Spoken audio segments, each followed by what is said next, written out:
Өте әдемі, сол күнгі кеш қой, иә? Кешкі астарыңыз. Жана ханым, көп болды негізі ортаға шықпаған сөз салғаннан кейін. Негізі көп видео түсірдік та, бірақ мына жаққа керек видеолар жібердік. Өйткені өзіміз асығып кеттік қой, енді қуаныш ішіңе сыймай, өзіміз видео дайындап, Инстаграм, тиктоктарға салып тастадық бе. Негізі күшті болды. Бұны ұйымдастыруға көмектескен Асхат ағаға рахмет көп. В общем, әңгімесі мынандай ғой, букетпен жүріп қой енді. Немене букетіңді тастамайсың дейді. Енді күшті болғаннан кейін алып жүресің ғой собой. Жаңағы нәрсені негізі былай жылы жабуға тырысайықшы ана. Мүмкін ана бір сөзім қатты тиіп кетті де, қыз баласы болғаннан кейін мен де айқайлап күліп жүрмін. Эмоция ұстай алмаймын ғой Диана ханым, қалай күлетінімді.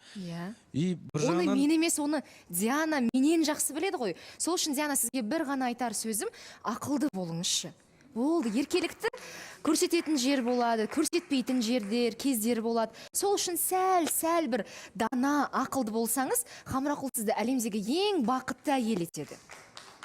Кішкене ғана ақылдылықты сізге қосып берсін.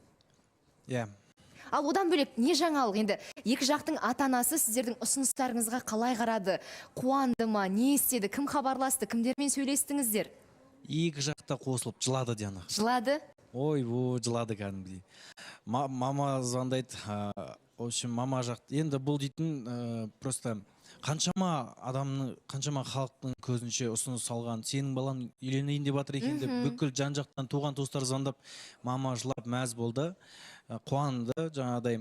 Сосын Диана жақтан тоже сондайлар келеді ғой. Тоже үйшілері жылаған, қуанған. Бұл дейтін енді былай қарап тұрсам, Диана жақтың мәпелеу өсірген ғой мысалы. Біз жақтан мен кенжесін бүйтіп неғылды, екі жақ қосылған, екі жақ мәзді, қуанды.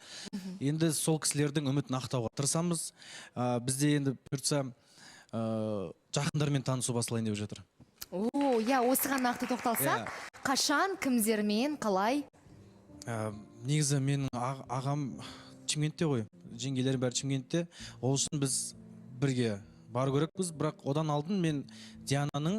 Осы жерде ғой, жақын жерде ғой. Енді үлкен әпкесі мен ағасын жақсы таним. Екінші әпкесі бар. Тұрмыста? Айолым, сол кісімен танысуым керек. Сосын айта кетсең өзің? Ағасы әпкесін жаңа танимын деп отыр ғой, негізінде былай енді отырып кәдімгідей жақынырақ танысу керек та, сөйлесу керек бірін-бірін. Ол кісілерде мұның қандай жігіт екен, негізінде қандай адам екен білу керек.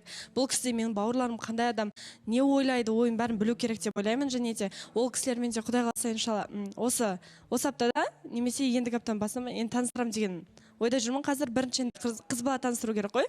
Сонымен бауырларымен және де ортаңғы әпкем айылым сол кісі қазір күйіп пісатқан. Мен бармай ешкіммен таныстырмай тұр деп, Құдай қаласа ол әпкемде келсе, және де алдағы уақытта анамның туған күні келе жатыр. Сол моментте енді 3-4 күн қалды туған күніне де. 3-4 күн? Сол кезде Құдай қаласа иншалла бір жерге барып, сол кезде Хаму танысады? Құдай қаласа. Хаму.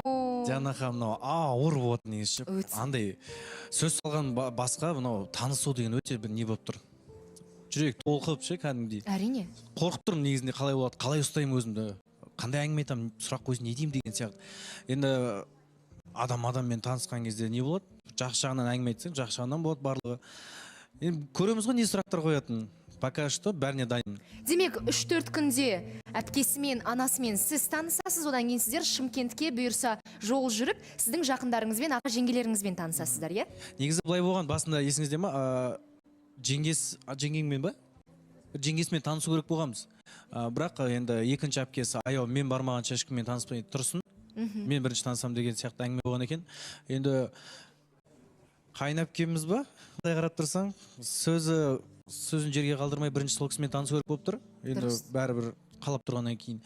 Потом енді мамасының туған күніне бір 4 күндей қалды ма? Бүгін 3-4 күндей қалды. Оған дайындалып жатырық. Мен өзім кеше естідім жаңағы. Сондықтан бірінші өзімнен инициатива сондай болды. Мен айттым, давай, мен де барайын. Сыйлық жасайтын болсақ, бірге жасайық дедім. Күшті. Сыйлықты кеше түнім мен іздедім.